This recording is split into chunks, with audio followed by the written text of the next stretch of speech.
Hello મિત્રો, કેમ છો? આઈ હોપ તમે બધા મજામાં જ હશો. હું પણ મજામાં જ છું. અને આજે જ હું આવી ગયો છું અમારા બાલા ગામના સંત શ્રી દાસારામ બાપુના મંદિરે એમની જીવન કથા ટૂંક સમયમાં લઈને. સૌરાષ્ટ્રની ભૂમિ એટલે સંતો ભક્તોની ભૂમિ. આ ભૂમિ અને સંત પરંપરાગતને એક વિશેષ નાતો રહ્યો છે. આ ભૂમિ આપણને અનેક સંતો ભક્તોની ભેટ ધરી છે. કોઈ સંતે ભૂખ્યાને ભોજન કરાવી, તો કોઈ સંતે દિન દુખિયાની સેવા કરી, અને કોઈ સંતે ભજનો અને પદો રચીને માનવ સેવાનું મહાન કાર્ય કર્યું છે. એવા જ પરમ સંત દાસારામ બાપાને આજે આપણે વંદન કરીએ. સૌરાષ્ટ્રના જુનાગઢ પંથકના બાલાગામ ઘેડ ગામના નામે પિતા સગર વીરા ભગત અને માતા હેમીબાઈના ઘરે સંવંત 1695માં સંત શ્રી દાસારામ બાપાનો જન્મ થયેલ હતો.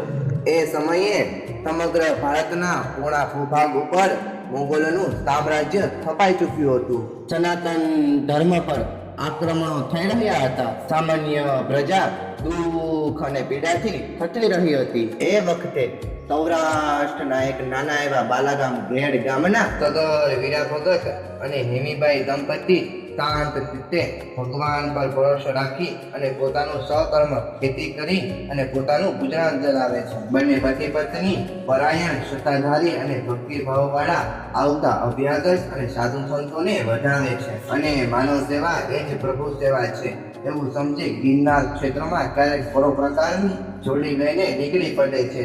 તેમના ગૃહસ્થ આશ્રમને 12 વર્ષના વાળા વળી ગયા, પણ ઘેર 13 માળની ખોટ છે.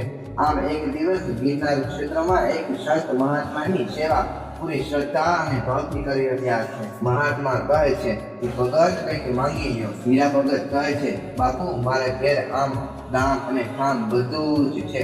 તકો માતા હેમીબાઈના આંખમાંથી ટપ ટપ આંસુડા પડવા લાગ્યા છે. ગિરનારી સંત બોલ્યા, મહાત્મા બોલ્યા કે ભગત માંગી લ્યો.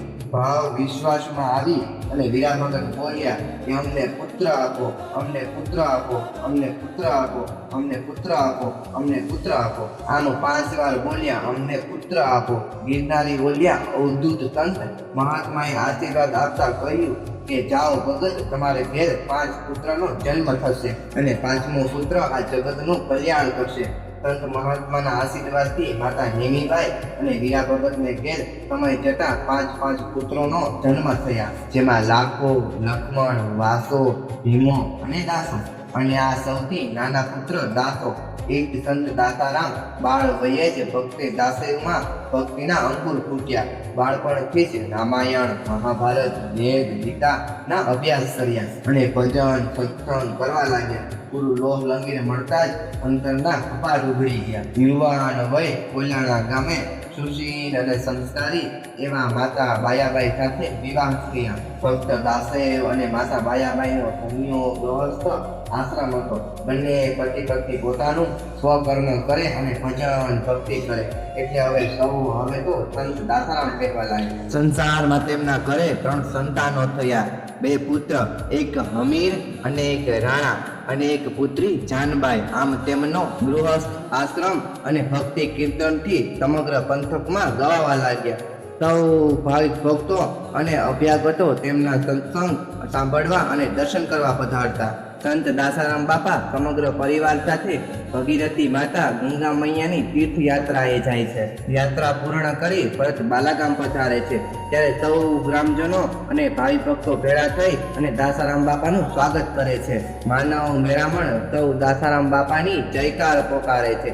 જય દાસારામ, જય દાસારામ, જય દાસારામ. આ ભક્તિ કીર્તનથી અમુક વિદ્વાન સંતોષીઓના પેટમાં તેલ રેડાણું. ખોટી શંકા, કુસંકાઓ અને ધાકધમકીઓ આપી સંત દાસારામ બાપાને સત્કર્મથી વિચલિત કરવાનો પ્રયત્ન કર્યો. પણ સંત દાસારામ બાપા તો પોતાના ભગવત કાર્યમાં જાગૃત રહેતા.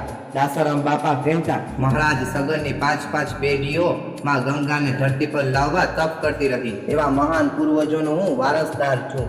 સત્કર્મ કરવામાં તો મહાન પુરુષો અને સંતો ભક્તોને પણ સહન કરવું પડ્યું છે.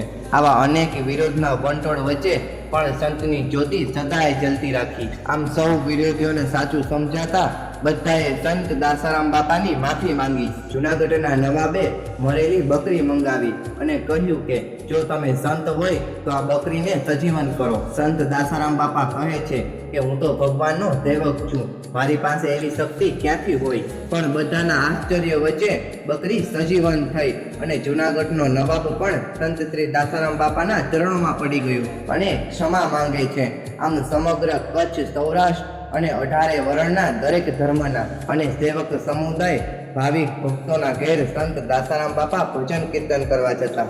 દાસારામ બાપાએ અનેક પરચાઓ આપી દિન દુખ્યાના દુઃખ હર્યા અને આમ અનેક ભાવિક ભક્તોને સત્યનો માર્ગ દેખાડ્યો અને 109 વર્ષનું આયુષ્ય ભોગવી સનાતન ધર્મ અને ભક્તિનો આલેખ જગાવી બાલાગામની વાવના કાંઠે પોતાની પાઘડી અને માળા મૂકીને કહ્યું કે હું યાત્રા કરવા જાઉં છું અને વાવના ઊંડા જળમાં પ્રવેશ કર્યો અને સંવત 1805ની અષાઢી બીજના દિવસે મહાપ્રણય કર્યું અને ભગવાનમાં પડી ગયા અને 18 વર્ષનું આસ્થાનું કેન્દ્ર સંત દાસારામ બાપાના ધામ આજે પણ અમારા બાલાગામમાં ભક્તની ગંગા અવતરિત વહ્યા કરે છે. સંત શ્રી દાસારામ બાપા આજે પણ હાજરા હજુર છે. સનાતન ધર્મની જ્યોતને અખંડ રાખનાર પરત સંત શ્રી દાસારામ બાપાને 2 હાથ જોડી વંદન કરીએ.